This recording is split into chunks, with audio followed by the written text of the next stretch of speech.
Welcome back to another episode of the Sky Society podcast. Today, I'm thrilled to be interviewing Lillian Zhang. She is the Associate Product Marketing Manager at Google and a content creator. Welcome, Lillian. Hi, Natalie. Thank you so much for having me. Super happy, excited to be sharing my experiences on the pod today. Thank you. Excited to have you as well. Lillian and I are going to go over a lot of different things today, talking about how to break into tech, going over salary transparency and how to monetize your personal brand on social media. Then we'll also talk about some finance tips for when you are new and starting out in your career. So lots of fun stuff to cover today. But before I jump into all of that, Lillian, can you tell me a little bit about who you are and what you do? Awesome. So my name is Lillian. I'm currently living in the Bay Area. I graduated from UC Berkeley with my business degree last year in May of 2022. I currently work as an associate product marketing manager, as well as my side hustle / second job as a content creator, and it's been super fun. Amazing. So you are juggling a lot with both of those. Can you tell me a little bit about what a day in the life looks like for you doing both? Yeah, so I'm typically not really a morning person. So I usually wake up like an hour before I have to start work, just do my morning routine and to get ready for the day.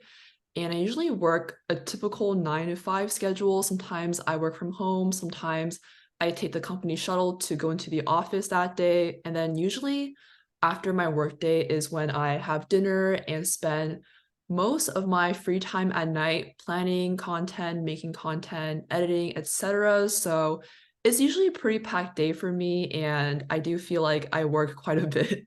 Yeah, I'm gonna say you say you're not a morning person, but I think waking up an hour before work starts is more than most people do. I remember when I even sometimes with me, if I have a meeting at 9 and like I roll out of bed, it's like 8:50 and it's like coffee, shirt, like on Zoom. So I think you got to give yourself a little more credit there. Yeah, sometimes I like to fit like a workout right before just to get the blood flowing before I have to like sit down and start my day.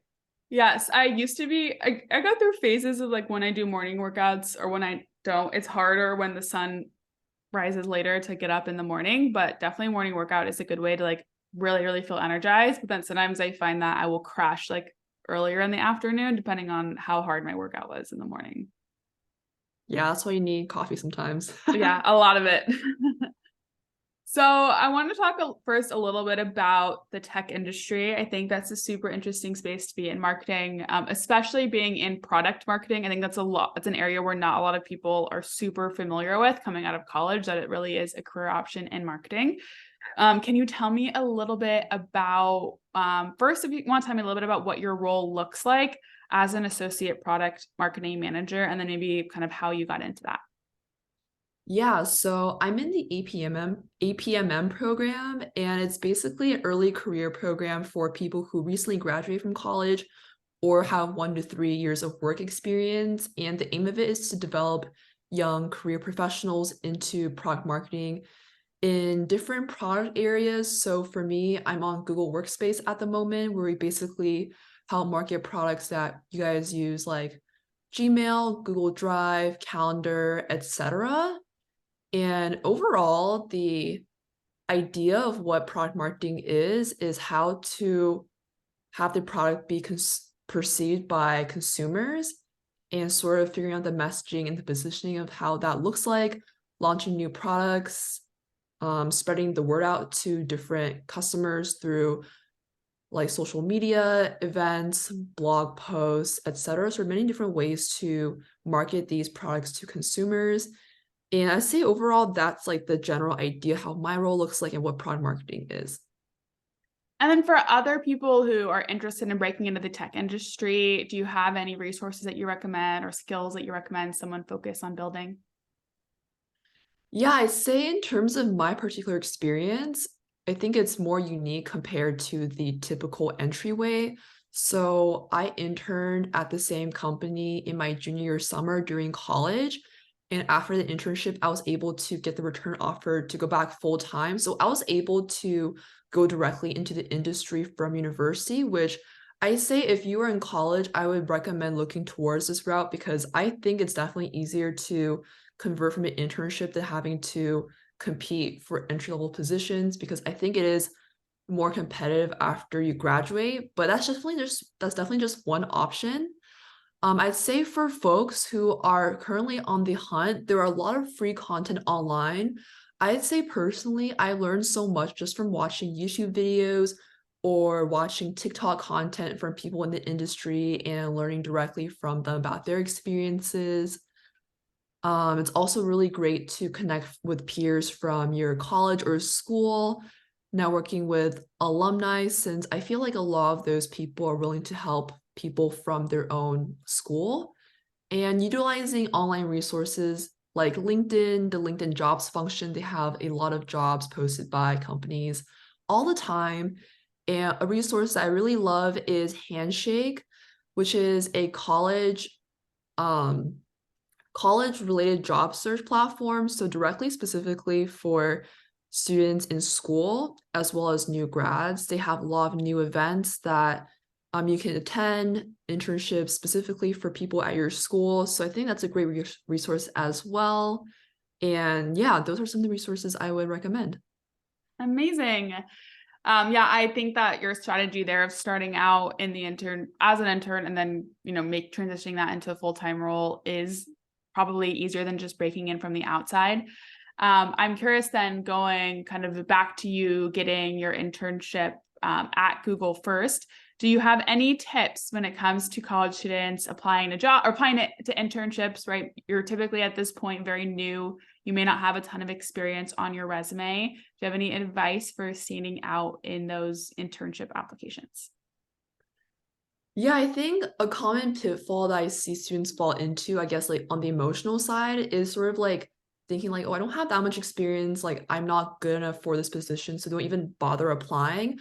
I think you should think of it more like you can change or like take the experiences you already have, whether it's from school activities, volunteering, part-time jobs, and taking those experiences and we were rewording them into experiences that sound impactful on your resume, and going from there. There's something that I talk about a lot, which is the XYZ formula, which is basically a bullet point formula for a stronger resume for your experience. So for example, if you Google it, it basically helps with listing out your impact and metrics instead of just listing out your job responsibilities, which can be really helpful for conveying your impact in your past positions. I love that. Can you explain a little bit about that formula? Yeah, so basically you want to start with your action verb about what you did in that position to help make the best impact, which is like the X part of the formula. The Y part of the formula is when you talk about like what you did in the role. So for example, like, did you write 10 blog posts over the course of the summer, which is like the action that you took? And then I'd say Z is the impact that you had. So, for example, led to 30% higher traffic on the website. That would be your impact. So, it's more effective to show the impact and the metrics of your work rather than just listing, like, I was responsible for writing blog posts. So, that's, I think, how I'd frame it. That I'm so glad you said that. I think everyone forgets that last Z part. I think people are really good at the first two things of kind of explaining what they did, but that impact part is so important in being able to add numbers and results because most people don't. So I love that formula. I think that's such a good way to stand out and to be able to write more impactful bullet points that will give you an overall stronger resume. Yeah. Okay. Okay. Go ahead. In terms of other things I recommend for, I guess, people in college or folks who recently graduated is to definitely connect with the people from your university. Because for me, I think when it came to joining clubs and things like that, I met a lot of people who are a little bit older than me who can kind of like help me backtrack of like the steps I should take to get to where they are, which has been super helpful.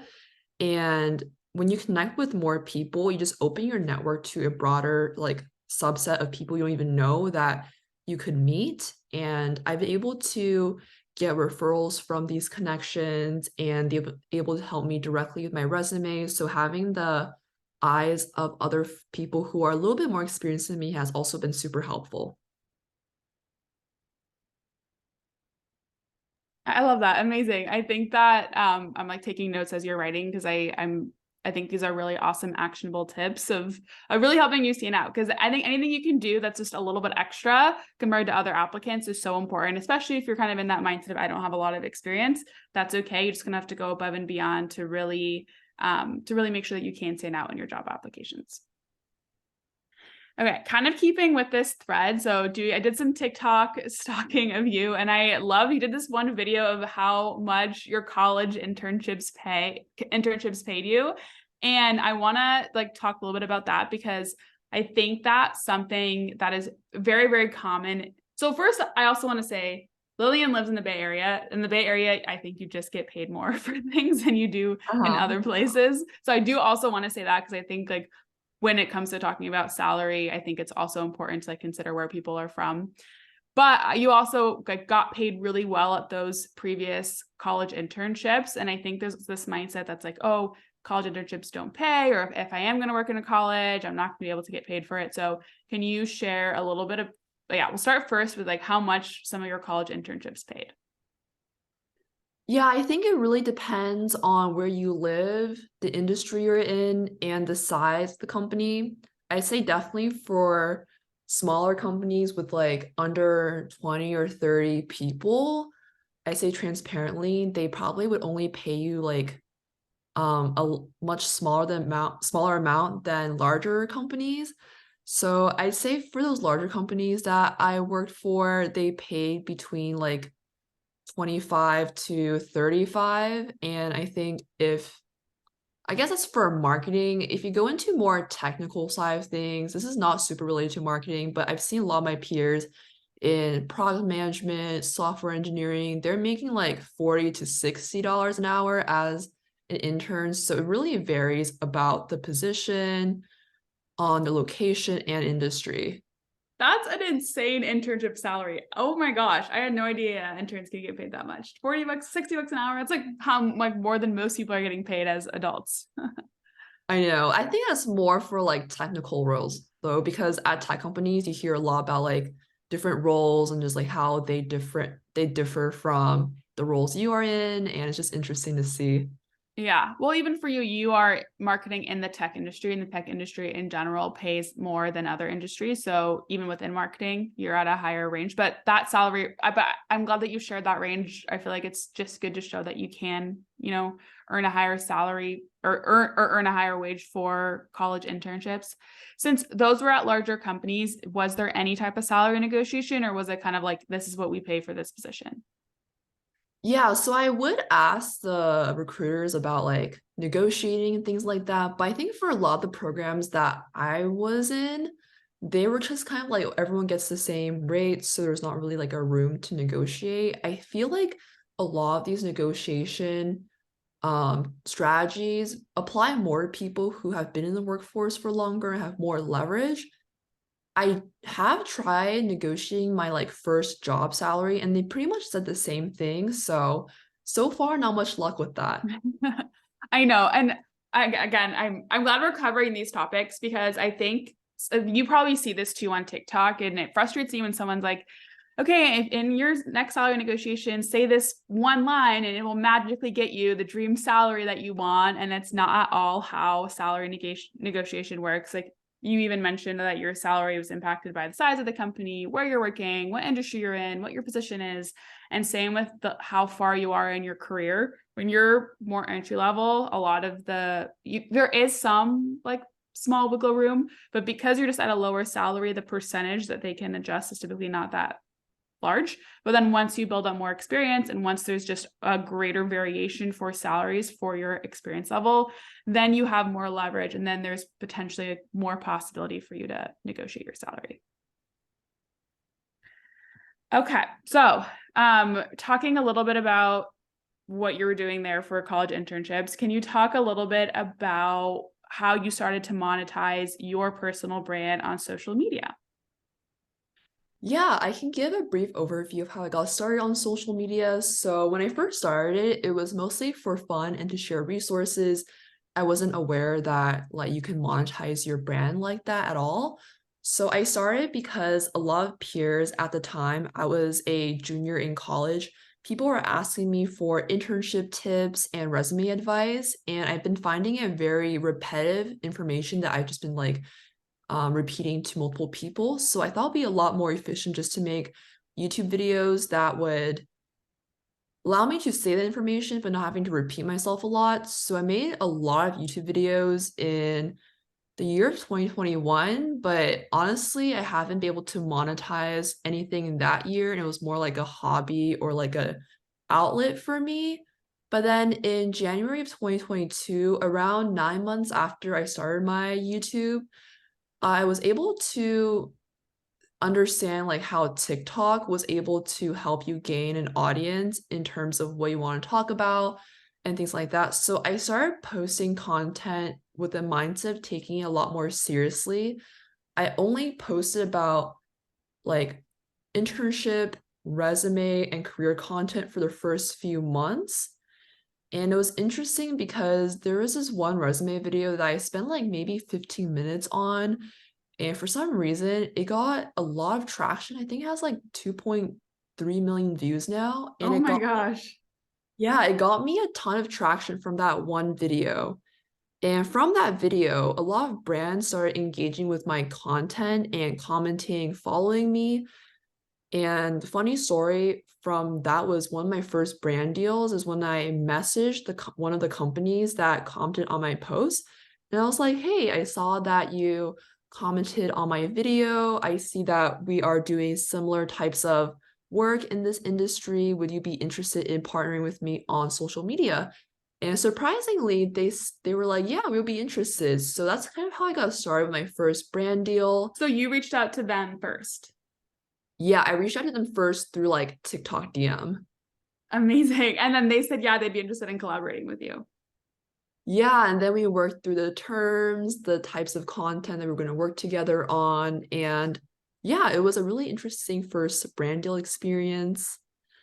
I started posting, I just like kept posting content throughout, mostly about like early career stuff, like UC Berkeley content. And ever since I graduated, it's still like it's less college content now. It's more like career, personal finance, business, like advice and stories I like to share around those topics. So it's kind of like morphed as I've grown as a person. That's really exciting. So it started more specifically like niched on like resume, internship, that type of stuff. And then now you've evolved just kind of how you have evolved throughout your life. Yeah, I think it was easier for me to grow with one specific topic at first because when you don't have a following, you have to kind of convince people like why they should care about you or why they should follow you in the first place. So I really emphasize like the experiences I've had in college with internships, my experience working at a big tech company, um, like resume things that helped me lead to this point. And I think after people like started recognizing that about myself, they were slowly more interested in different aspects about myself. And I think that's kind of how I grew my platform and got more engagement because people first cared about one thing before trying to expand to several other topics. I love that. So I want to go a little bit kind of back to this first brand deal that you got when you started to monetize your personal brand. So I think that it's really cool to see just how many new creators have, popped up with TikTok, just opening up the doors for allowing you to grow your platform a lot more. You mentioned like you couldn't really monetize your platform on YouTube, but it looks like when you moved over to doing a little bit more TikTok content, you were able to grow.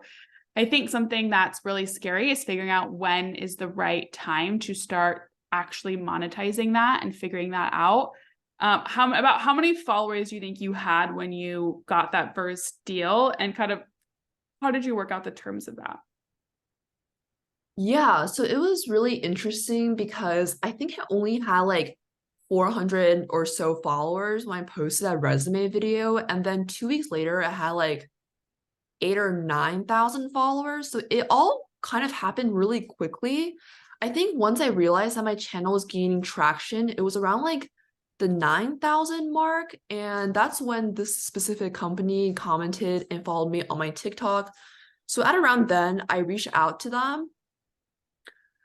Basically, I we were working on the terms. So how many videos do we post? What are the terms?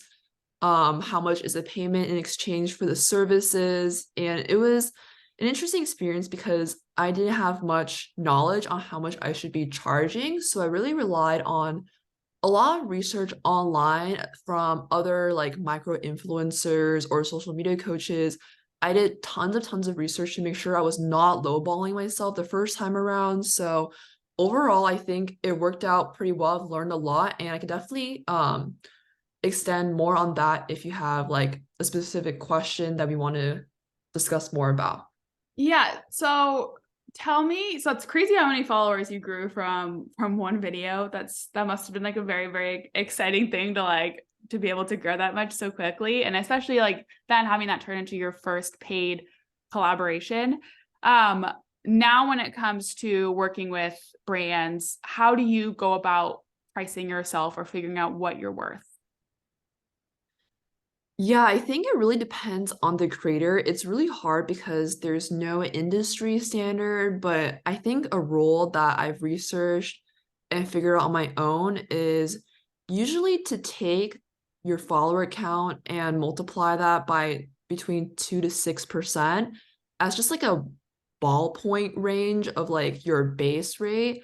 And if the company wants things like usage rights, whitelisting, which is basically when companies can put money behind your video as ads, exclusivity, other terms like that, it would be an additional like 30 or 40% of the base rate. But there's no standards. So there's really like as long as you price yourself at a rate that you're comfortable with and what you think you're worth, then I think you should run with it and not like be afraid of like putting yourself out there when it comes to brand deals and things like that.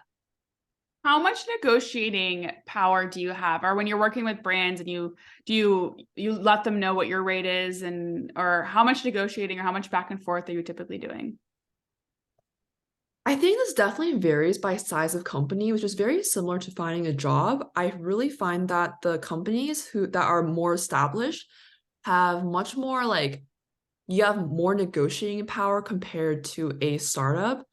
So, for example, when it comes to larger companies, they kind of like ask you what your rate is, and I usually go back and forth maybe like 4 or 5 times, I'd say, and it's pretty flexible. But my experience with maybe smaller companies is they would be like, oh, our maximum budget is blank. And if you can't meet us at X, then we won't be able to work together.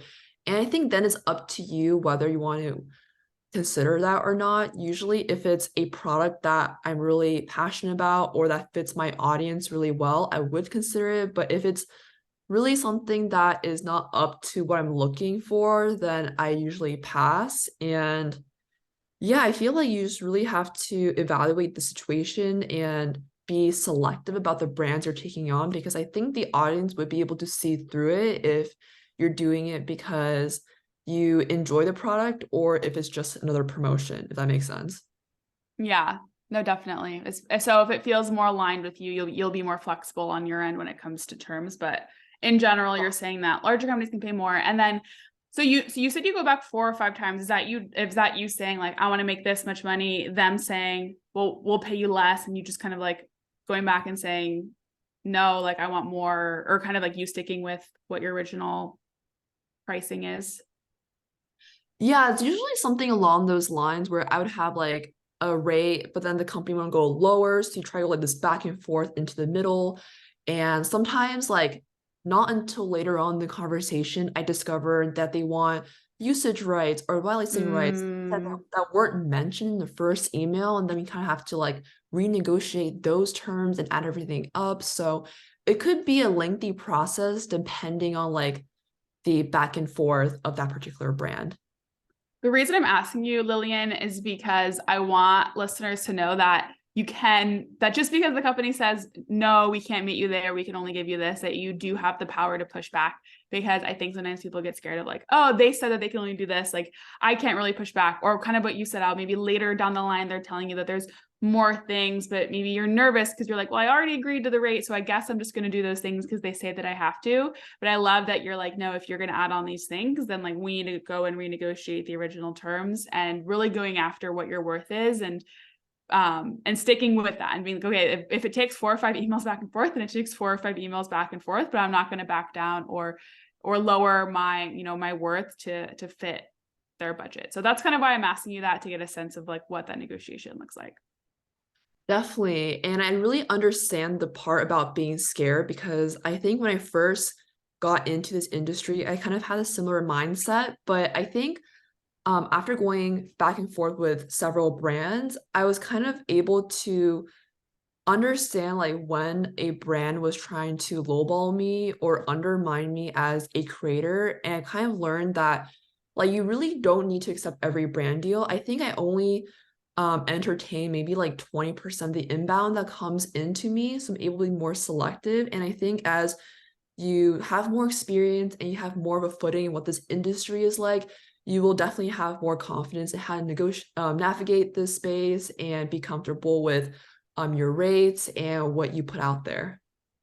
Amazing. Yes. Yeah. The fear part is normal. So definitely keep like going after it, pushing. And then I think too, that's how you'll figure out what you're worth. It's like, okay, if I keep asking for more, like what is really the limit? And then you probably have gotten to learn that with like the more brain deals you do, the more you get to see like, okay, this is what's normal, when you may not really know what's normal when you're just starting out and doing those first couple of deals. Yeah, it's a lot like salary negotiating with companies. Yeah. Yeah, definitely. All right. So the last thing I kind of want to transition into talking about is personal finance, specifically in your 20s, where we're in this transition period, whether you're in college and you're just starting to earn your first about internship money, or you get your first full-time job and this is the first time you're like getting an actual paycheck. What are some of your biggest finance tips for women who are newer in their careers? Yeah, I'd say in terms of finance tips for women, I think it's really important to talk about this because a lot of the industry I feel like is dominated by men. And I think it's really important for women to be empowered to learn about these concepts early on so we are able to get ahead in terms of our career and financial well-being. So there are definitely a lot of things that I've learned just by like reading educational materials, watching videos, etc. I think the most important thing to start out with is, I think, learning to manage your finances and basic concepts. I think when you start making like your first internship money or your first job, it's really hard to compartmentalize what to do with the money, especially if you don't have much like education behind that. So learning about basics, just like saving, setting up a budget, paying yourself first, not spending more than you make, basic concepts like that would help you get a strong understanding of what money management is. Learning about what investing is, that could be a pretty scary topic for a lot of people.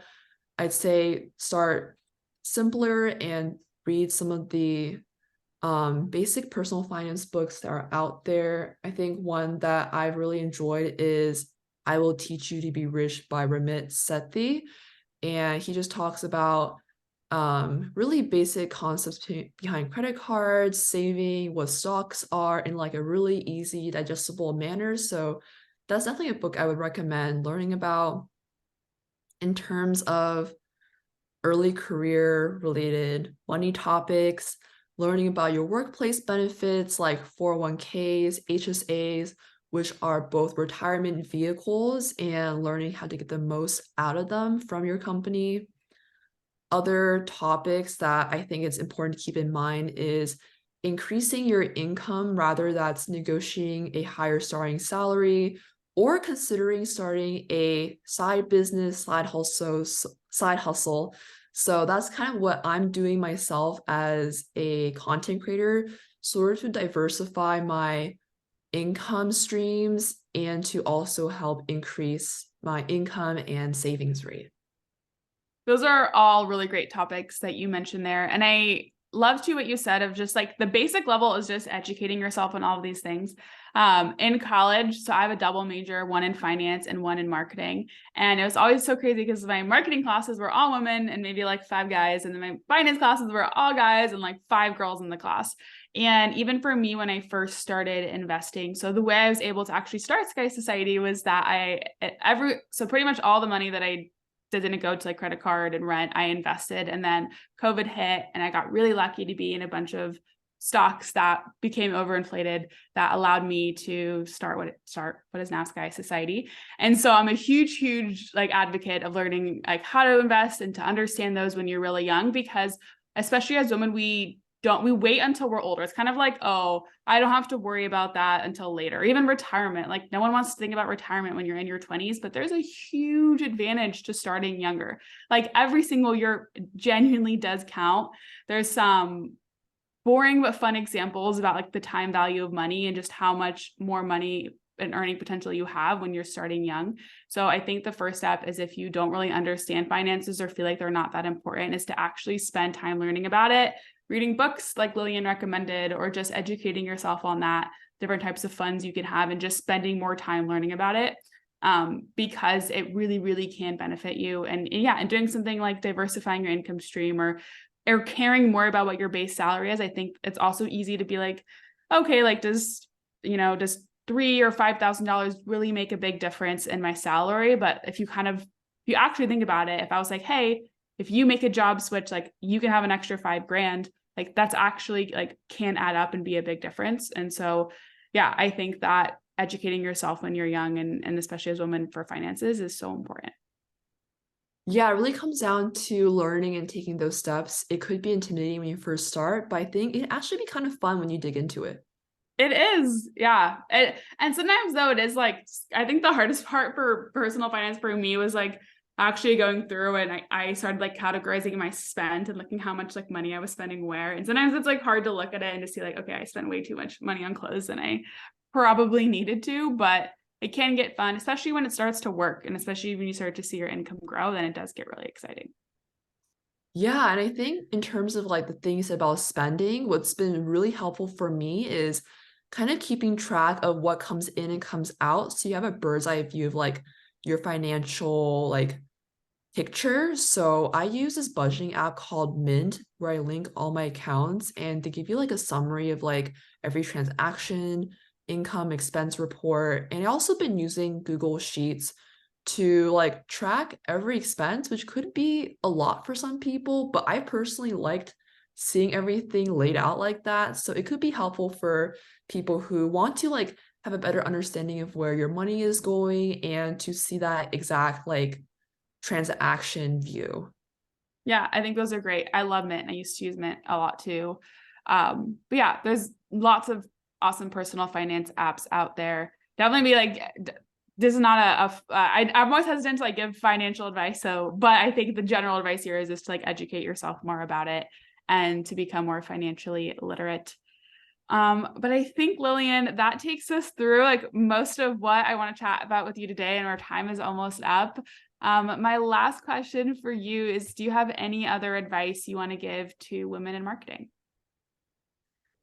Yeah, I feel like it's definitely like a long game. So I feel like don't feel discouraged if you see something on social media and it's like, oh, like that's so far away from me because I think as other women, I've seen people who are way ahead of me and I was like, oh, I wish I could be them. But I think from what I've learned, if you just take small steps every day, you'll eventually see a lot of progress as time goes on and continuing to educate yourself, work towards your goals, and you'll definitely succeed. Amazing. Thank you. And then, Lillian, where can our audience find you if they want to learn more about you? Yes, so my main platforms are TikTok, Instagram, and YouTube. So if you type my name, you should be able to see those platforms pop up. So yeah, looking forward to connect with anyone. And if you have any questions, definitely feel free to DM me on Instagram. Thank you. And thank you so much. This episode was so fun. Honestly, I think this is one of our more actionable episodes. Like I was even taking notes throughout. So thank you again for coming on and sharing all these tips. I really appreciate it, Lillian. Thank you for having me, Natalie.